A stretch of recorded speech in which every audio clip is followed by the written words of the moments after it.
I know two people who are making exact same amount of money, but I know one is going to be rich in 10 years, the other person won't.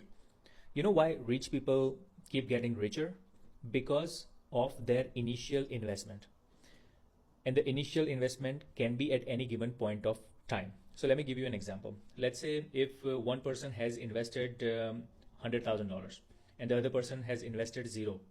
The difference between their net worth is not $100,000. It's much bigger. How? If you keep accumulating the compounding interest or profit they will get, let's say 10% they get, that 100,000 in 5 years or 10 years are going to be much bigger amount than that 100,000, and the zero will still be zero, right? And let's say if zero is not zero, but they are making they are saving $10,000 or investing $10,000, the compounding effect will be that small with the initial amount of investment. I'm not saying that don't start investing until you have that amount of money, but until you have that amount of money, stop wasting your time. There are a lot of influencers who says don't buy $6, $7 coffee, make it at home. That applies to people who do not have that initial 100,000. Once you will have some money invested, it will compound. It will make you more money. You will get into habit of investing more and stuff.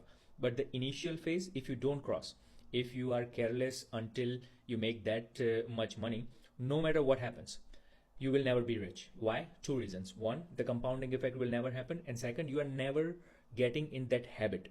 If I give $1,000,000 to somebody who has never invested even $10, he is going to lose that $1,000,000 within X amount of time.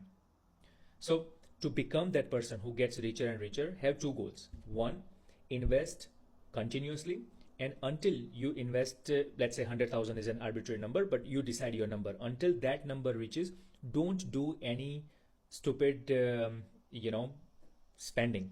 And 100,000 is not that big amount of money if you think about it, right? Even if you, let's say, and especially I'm talking about who are not married, single and all, right? And even though you are married and single, I think you can do that. I know people, I have literally coached people who are making $55,000, $60,000, and within 4 years they can save 100,000. Not kidding. But you need to be very, how much it takes, like let's say 60,000 somebody is making in 4 years, the total money he would be making is $240,000, right? Remove some tax, remove the expenses, but control the expenses. Once you learn how to control the expenses until you reach at that point, you're golden. Then you don't have to do anything. It just becomes your habit that you are going to invest. You won't do, stupid spending. And then after you have 100,000 invested, that $6, $7 of coffee is not a stupid spending for you, because you have already started that cycle. So if you want to be rich, reach at that beginning portion or the good stack of initial investment, which is making money for you. If that doesn't happen, doesn't matter how much money you will make in the future, you will not be rich because you're not creating that habit for yourself. And this applies to 99% of the people.